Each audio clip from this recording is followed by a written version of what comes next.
Bonjour à toutes et à tous.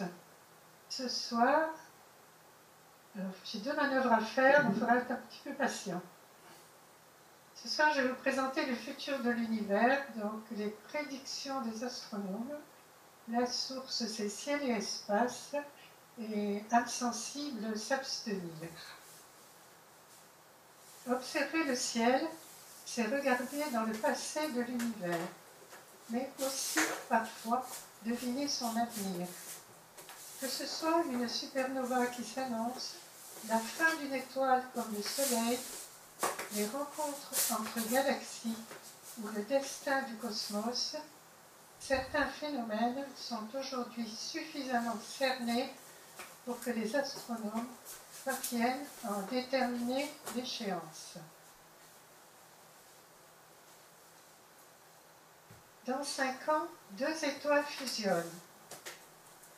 À force de se resserrer, les 2 composantes de l'étoile binaire du signe KIC 9832-227, située à 1800 années-lumière de nous, dans la constellation du Cygne, vont fusionner.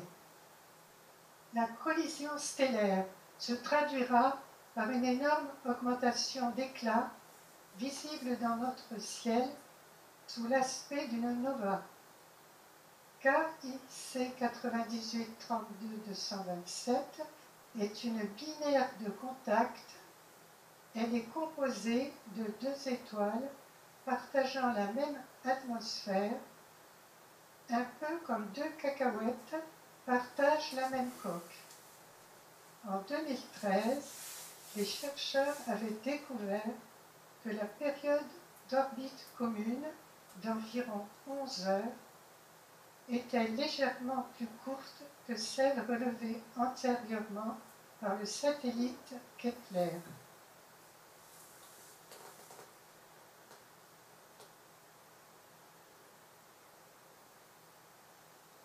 Depuis, ils ont mené de nouvelles observations, toutes concordantes. La période a encore diminué, ce qui suggère que les 2 astres se rapprochent. Pour en être sûr, nous avons observé le système durant au moins une semaine, chaque mois, jusqu'en octobre 2017, avait indiqué Larry Molnar. Les astronomes amateurs peuvent participer en surveillant les variations de luminosité induites par les éclipses mutuelles des 2 astres. Ils nous aideront à déterminer si oui ou non la période de KIC 9832-227 continue de diminuer comme annoncé. Il était prévu que sur Terre, l'événement serait visible à l'œil nu en atteignant une magnitude visuelle de 2 pour 6 mois en 2022 à 1 an près. Cependant, une nouvelle étude parue en 2018, incluant des observations supplémentaires de 2003, montre qu'il y avait une erreur de 12 heures, 0,5 jours, sur l'heure de la plus ancienne mesure de 1999 et qu'il n'y aurait donc pas de fusion observable en 2022.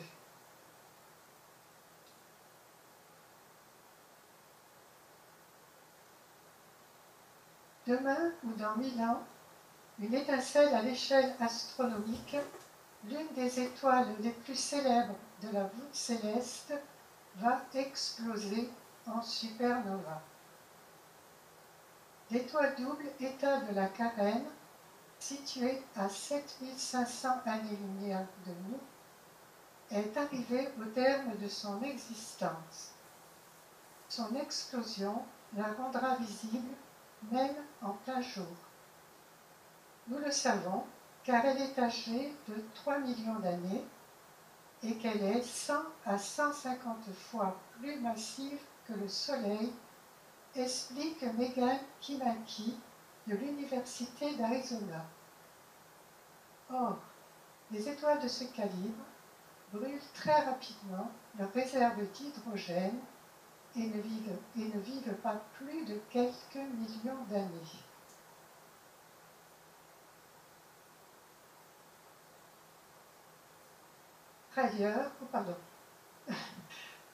Par ailleurs, découverte par l'astronome français Nicolas-Louis de Lacaille en 1752, depuis le cap de Bonne-Espérance en Afrique du Sud, État de la Carène navigue dans la nébuleuse du même nom, contenant de nombreuses étoiles d'âge similaire et dont certaines ont déjà explosé en supernova.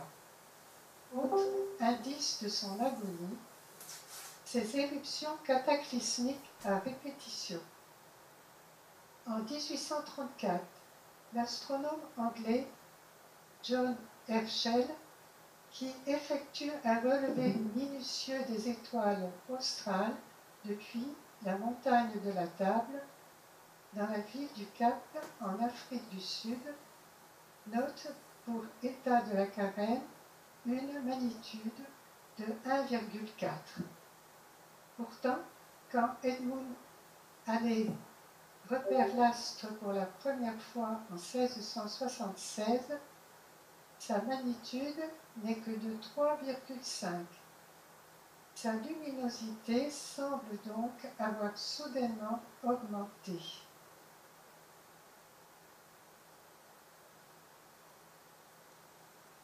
Au fil des années, suivant l'observation d'Herschel, l'éclat d'état de la Carène, surveillé de près par les astronomes de cette génération, ne va cesser de croître jusqu'à atteindre en 1843 une magnitude de moins 0,3. Elle devient alors l'étoile la plus brillante du ciel après Sirius, et ce jusqu'en 1853. Au début du XXe siècle, les progrès de l'instrumentation aidant, les astronomes comprennent qu'à cette époque, État de la Carène a subi une violente éruption. Elle a alors éjecté dans l'espace 10% de sa masse, ce qui a formé autour d'elle une nébuleuse en forme de sablier. Un phénomène baptisé imposteur de supernova, puisque l'étoile centrale est encore là.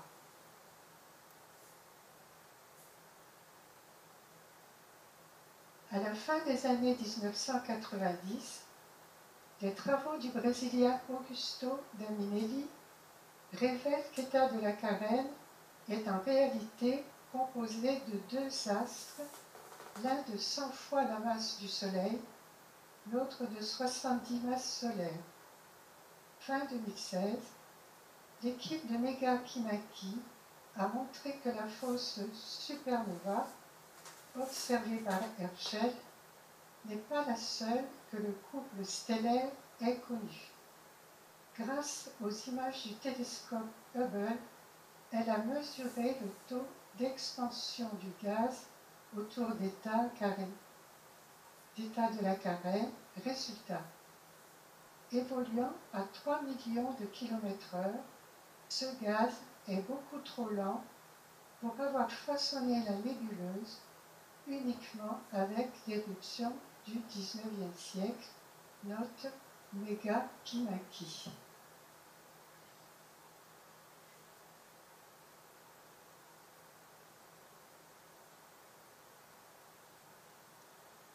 Cet événement semble être le dernier d'une série de 3. En analysant les couches externes, l'équipe a en effet déduit que 2 événements avaient eu lieu auparavant, l'un au XIIIe siècle, l'autre au IVe siècle. S'ils sont chacun aussi violents qu'en 1843, ils n'ont cependant pas la même configuration géométrique. Pour l'un d'entre eux, par exemple, le matériau semble avoir été éjecté d'un seul côté de l'étoile, la plus grosse, ce qui suggère que ces éruptions ont été engendrées par des phénomènes différents. Nous pensons que l'interaction entre les vents stellaires des deux astres est en jeu, mais force est de constater que nous ne savons pas exactement ce qui provoque ces éruptions, note Megha-Kimenki. Ce qui est sûr, c'est qu'elles sont le signe annonciateur de la vraie supernova.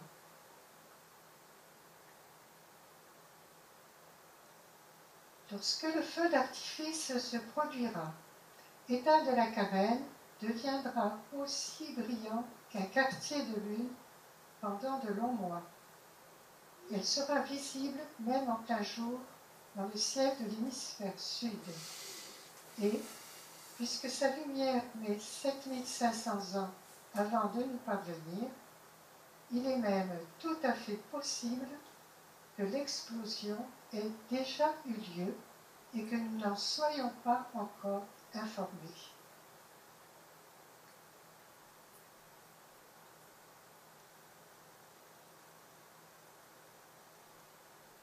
Mars, aujourd'hui donc Mars, Phobos et Démios.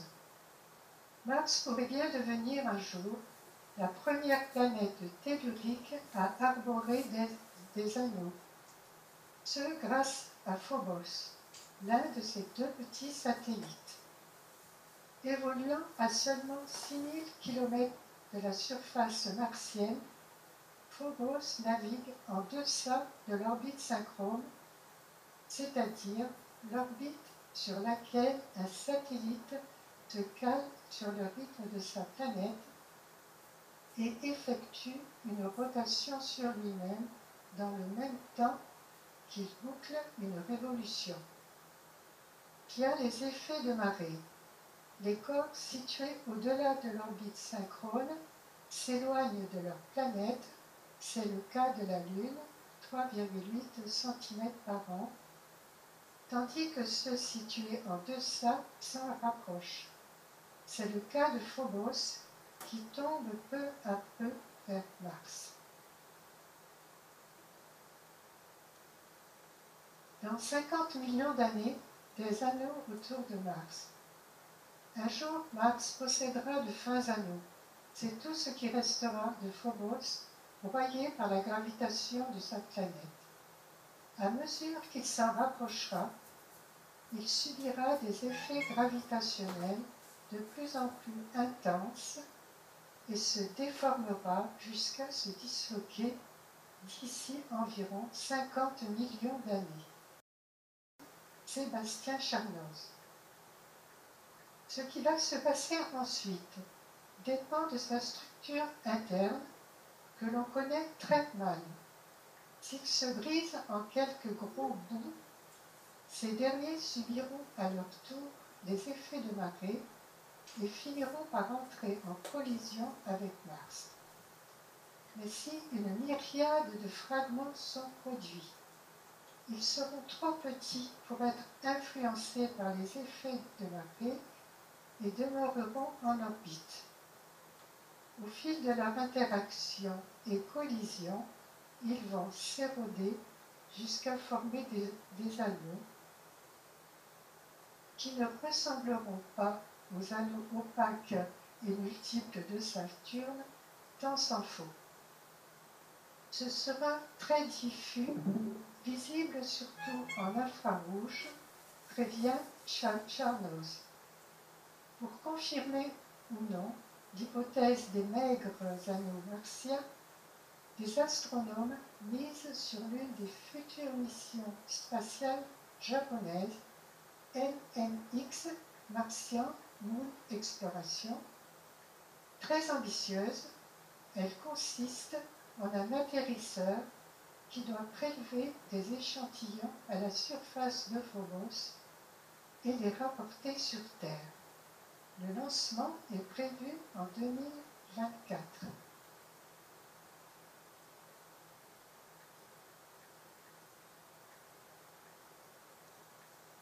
1,3 million d'années, une étoile frôle notre système solaire.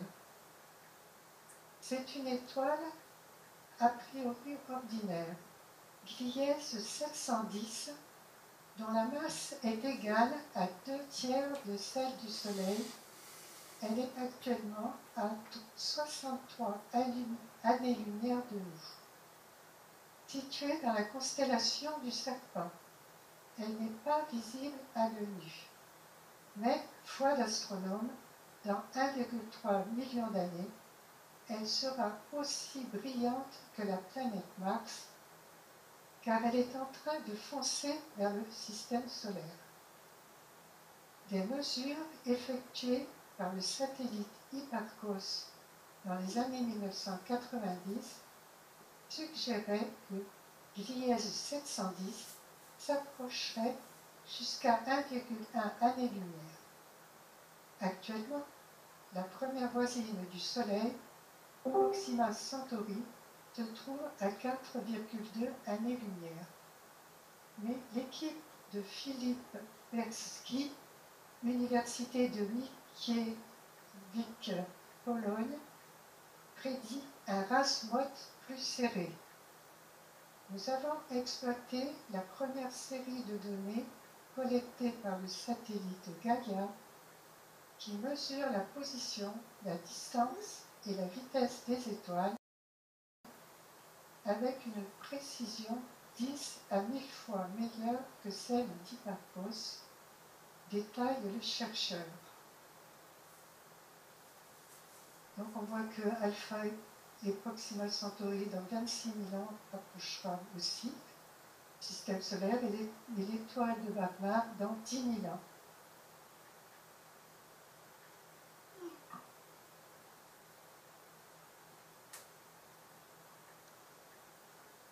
Celle relevée pour Gliese 710 montre que l'étoile fonce plus directement vers nous qu'on ne le pensait.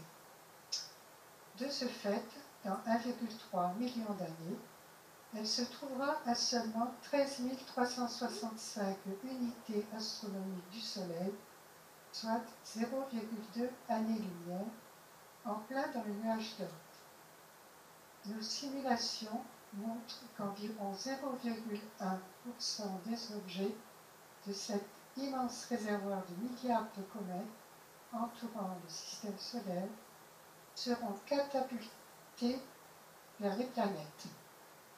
Dans le premier million d'années suivant l'arrivée de l'étoile, 10 nouvelles comètes devraient rendre visite à la Terre. Pas de quoi craindre le cataclysme. Oui, qu'est-ce qui... Quelqu'un est intervenu? Non, c'est Jean. Avant que la... C'est Jean-Pierre. Oui, c'est Jean-Pierre. Ouais. J'entendais des voix. T'as une question, Jean-Pierre, ou pas? Non?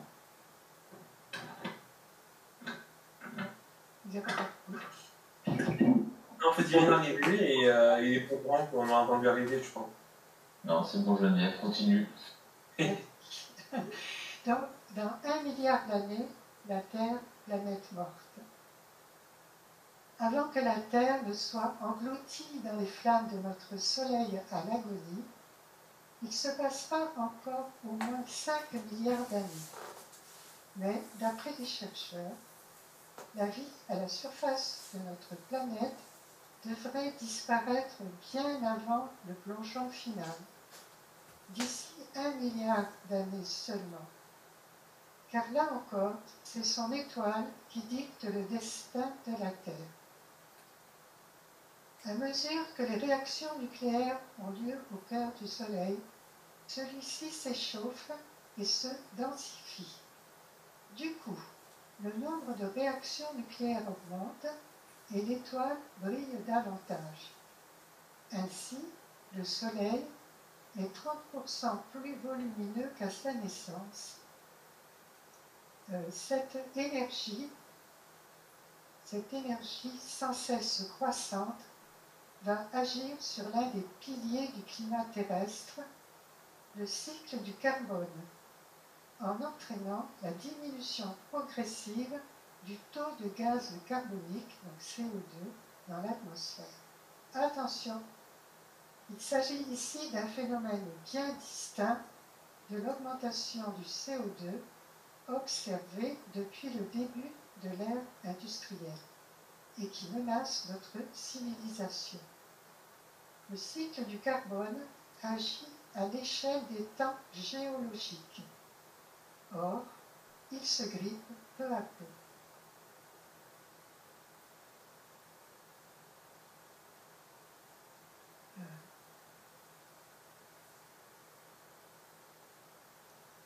Comment fonctionne-t-il? Les pluies emportent le CO2 de l'atmosphère vers le sol, où il érode les roches et entraîne avec lui les silicates vers la mer. Là, le CO2 précipite sous forme de calcaire par le biais de réactions chimiques complexes avec les silicates.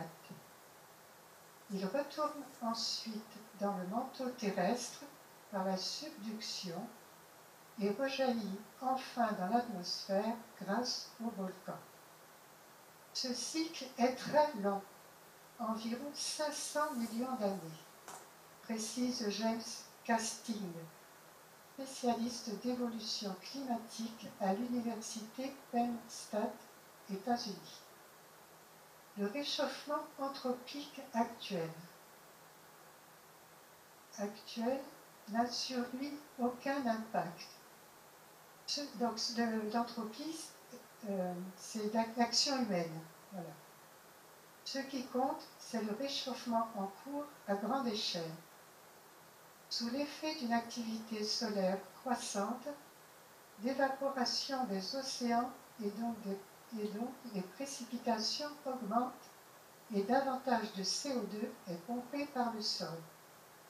Des chercheurs estiment que d'ici 500 à 900 millions d'années, à force de pompage du CO2, son taux dans l'atmosphère ne sera plus que de 10 parties par million contre 480 aujourd'hui.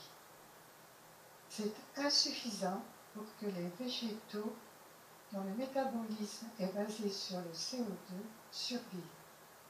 Et sans végétaux, plus d'oxygène, tout le règne animal, y compris les insectes, disparaîtra à son tour.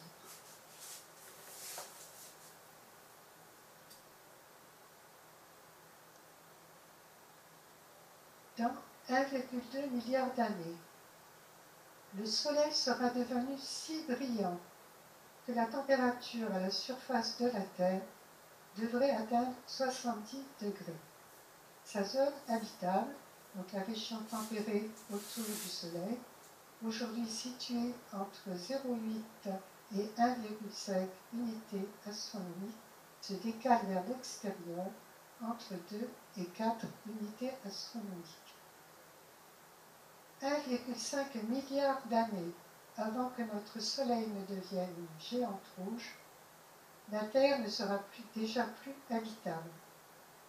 En effet, le Soleil aura bien grossi et sa luminosité sera trop importante pour nous. Une fois que le Soleil aura atteint sa taille maximale, la Terre ne pourra survivre que si elle s'éloigne du Soleil en adoptant une nouvelle orbite, sinon elle sera engloutie, elle aussi, par la géante rouge.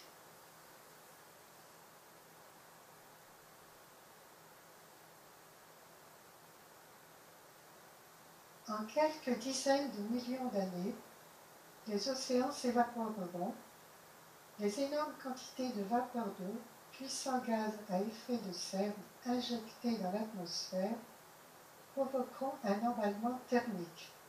Sur Terre, la température atteindra bientôt 400 degrés et notre planète ressemblera à Vénus aujourd'hui.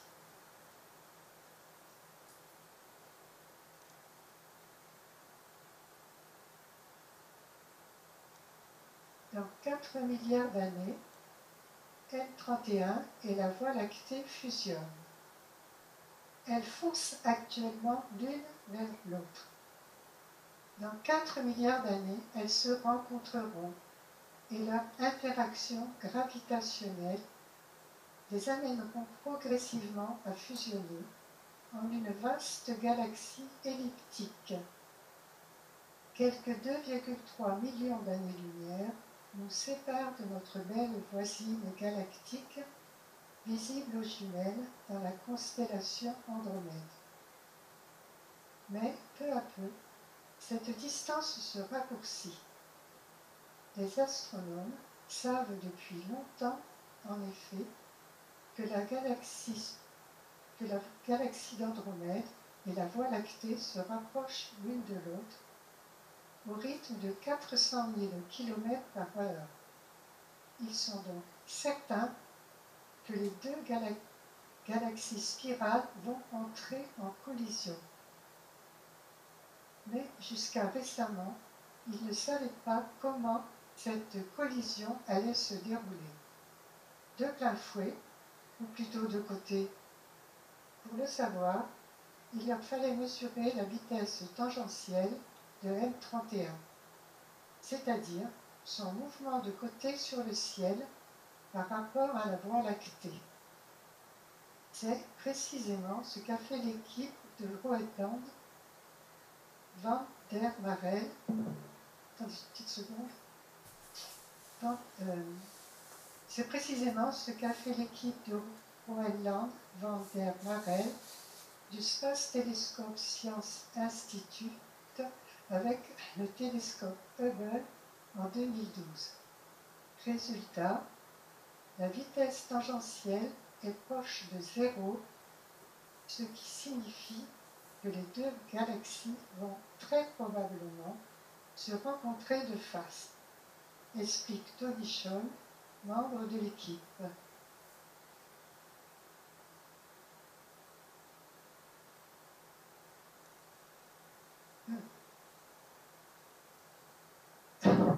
D'après nos simulations informatiques, le premier contact aura lieu d'ici 4 milliards d'années. Pendant les quelques milliards d'années que durera l'étreinte, les centaines de milliards d'étoiles contenues dans les deux galaxies seront éjectées sur de nouvelles trajectoires. Le Soleil, par exemple, devrait se retrouver encore plus loin du centre galactique qu'actuellement. Par ailleurs, les ondes de choc engendrées par la rencontre comprimeront de nombreux nuages de gaz, ce qui fera naître de nouvelles étoiles. Les deux protagonistes fusionneront en une seule galaxie elliptique géante d'ici 7 milliards d'années, annonce le chercheur. Le scénario du cataclysme devrait être affiné grâce à Gaïa, qui doit mesurer la vitesse tangentielle de M31. Cette vitesse est extrêmement faible. Il est donc important de la déterminer par plusieurs méthodes indépendantes afin de confirmer nos résultats. La prochaine publication des données de Gaïa était prévue pour avril 2018. Mais quoi que le satellite révèle, M31 arrive. Pensez-y la prochaine fois que vous l'observerez. D'un soir à l'autre, elle se sera rapprochée de vous de 10 millions de kilomètres.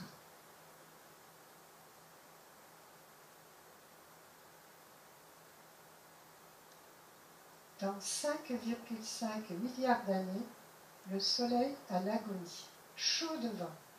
Une fois son carburant épuisé, notre Soleil se gonflera en géante rouge, absorbant la planète Mercure.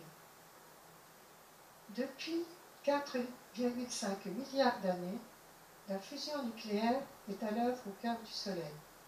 4 atomes fusionnent pour donner un atome d'hélium. Ces réactions dégagent une très forte énergie sous forme de lumière. C'est ainsi que le Soleil brille. Les étoiles de sa catégorie épuisent leurs réserves d'hydrogène en 10 milliards d'années. Dans 5,5 milliards d'années, donc, le Soleil sera à court de carburant et entrera dans une phase d'agonie très mouvementée. Sans la fusion nucléaire, qui engendre une pression capable de contrecarrer la gravité, le cœur solaire s'effondre sur lui-même sous le poids des couches externes. Dans leur chute, celle-ci s'échauffe, si bien que l'hydrogène qui s'y trouve fusionne en hélium. Avec cette combustion en couche, beaucoup plus énergétique que celle qui a lieu au cœur du cœur, le Soleil devient 300 fois plus brillant qu'auparavant. Pour évacuer cette énergie phénoménale, des mouvements de convection s'enclenchent qui font considérablement gonfler l'étoile.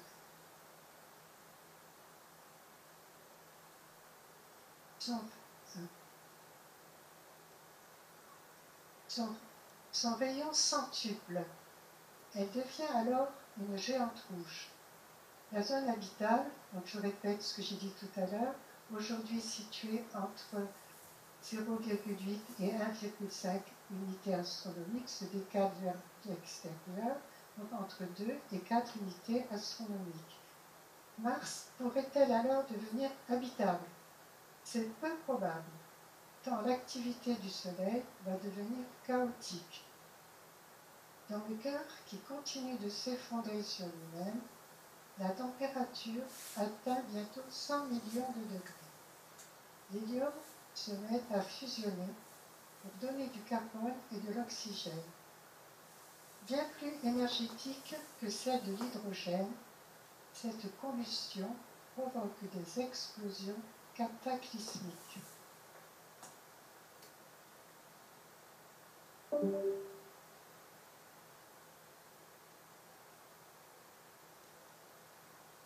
Après une accalmie de quelques centaines de millions d'années, le chaos reprend de plus belle et l'étoile devient vacuole.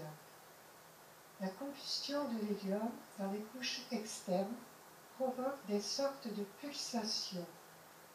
De façon épisodique, l'étoile gonfle, devient plus brillante et perd environ 1/10 de sa masse.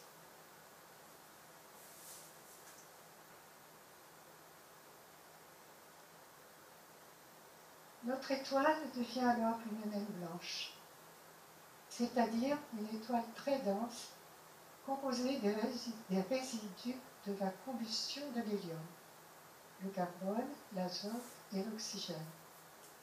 Encore très massive, elle n'est pas plus grande que la Terre. Peu à peu, les réactions de fusion vont cesser et le cadavre stellaire va se refroidir par conduction, exactement comme le fait une tasse de café, explique Bertrand Plaise, spécialiste d'astrophysique stellaire au laboratoire Univers et Particules de Montpellier. Sauf que cela va prendre un temps considérable. Comme les naines blanches sont des astres très compacts, leur surface de rayonnement est petite. Elles ne peuvent donc évacuer leur colossale énergie emmagasinée que de façon limitée. D'ailleurs, bien avant que toutes les naines blanches ne se soient refroidies complètement, l'univers se sera déjà éteint.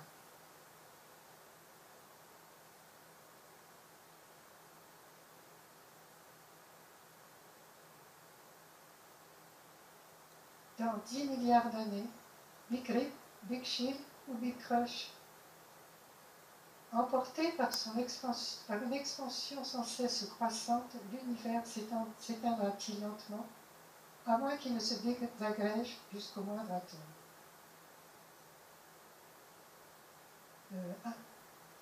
Comment et quand l'univers va-t-il mourir? La clé de l'énigme repose sur l'énergie sombre. Mise en évidence à la fin des années 1990, notamment par Adam Ries et Saul Perlmutter, Celle-ci représente les 2/3 du contenu total de l'univers, matière plus énergie. Les astronomes savent que son influence, d'abord imperceptible, est devenue prépondérante. Environ 10 milliards d'années après le Big Bang, à tel point que sous son joug, l'extension du cosmos accélère. Comment cette emprise va-t-elle faire évoluer l'univers? Tout dépend de sa nature. Par exemple, si l'énergie sombre est une force constante, alors l'expansion se poursuivra indéfiniment. Les galaxies s'éloigneront de plus en plus les unes des autres, et à mesure que leurs réserves de gaz s'épuiseront, elles ne formeront plus aucune étoile. Un grand refroidissement, Big Chill, selon lequel, dans 1000 milliards d'années, tous les astres de l'univers seront éteints. Mais imaginons qu'au lieu d'être constante, l'intensité de l'énergie sombre augmente avec le temps. Oh, pardon, j'ai oublié. Non, c'est bon. Selon cette hypothèse plausible, dite de la grande déchirure, Big Rip, et formulée au début des années 2000, elle deviendra alors tellement puissante qu'elle finira par désintégrer les galaxies, les étoiles, les planètes et enfin les atomes.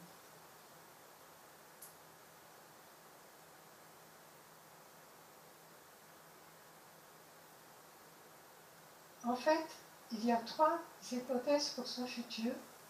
Il manquait à ma diapo précédente le Big Crush.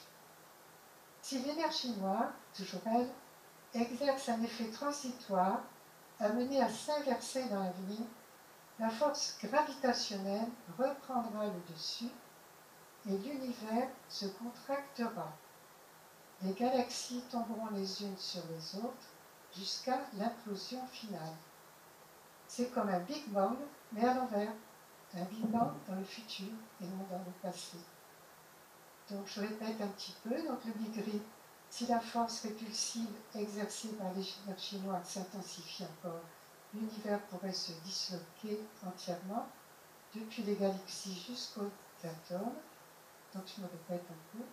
Et le Big Chill, si l'énergie noire continue à exercer son action de la même manière qu'aujourd'hui, les galaxies vont s'éloigner les unes des autres, peu à peu les astres vont s'éteindre. L'univers deviendra de plus en plus sombre et sera à terme voué à une mort thermique. C'est le destin le plus probable.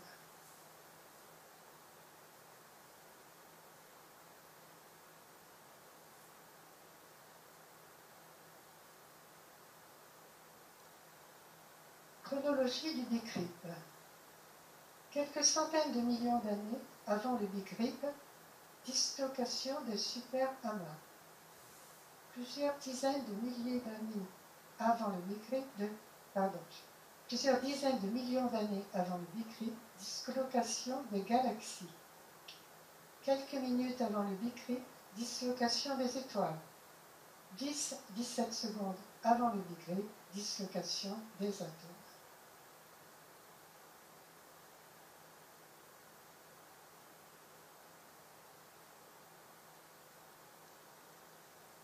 Un groupe de cosmologistes de l'université de Durham vient de jeter un pavé dans la mare, déjà quelque peu trouble de l'énergie, de l'énigme de l'énergie et de la matière noire.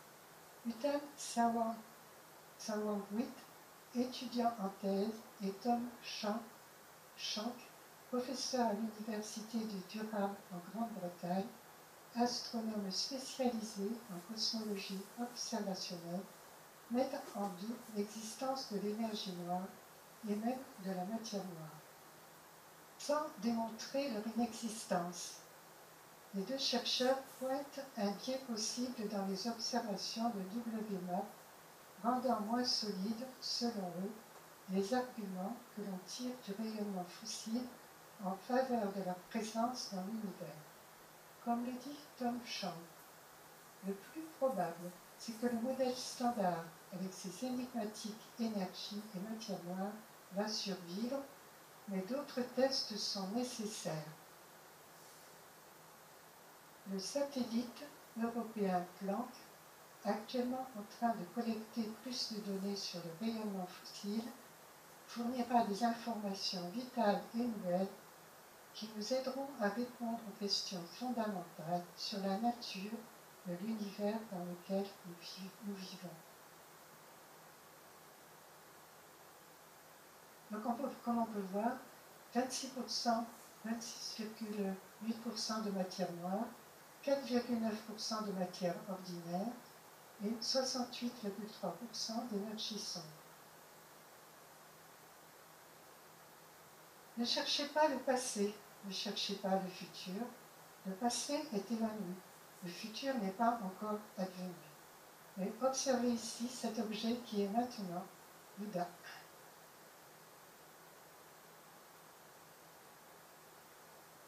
Merci pour votre attention. Donc j'ai mis 2 petites annexes donc, qui vous aideront à comprendre un petit peu énergie noire et matière noire. Voilà.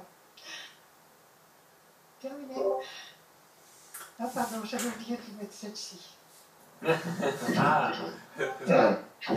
Ah, c'est mon seul bug. Hein. J'en ai peut-être fait un ou deux plus. On l'attendait. Voilà. Comme je la trouvais jolie en plus. Hein. Ouais, elle est très jolie celle-là. Ouais. Bravo Geneviève. Merci, Geneviève. Merci. j'aime bien parce que la phrase de fin, ça me fait penser à une phrase que j'ai entendue. C'est un peu dans le même genre, c'est hier et derrière. Demain est un mystère, mais aujourd'hui est un cadeau, c'est pourquoi on l'appelle le présent. Ah, ouais. C'est Ah, joli. oui, c'est Ouais, joli. c'est joli. Ah, ouais. C'est super. Voilà.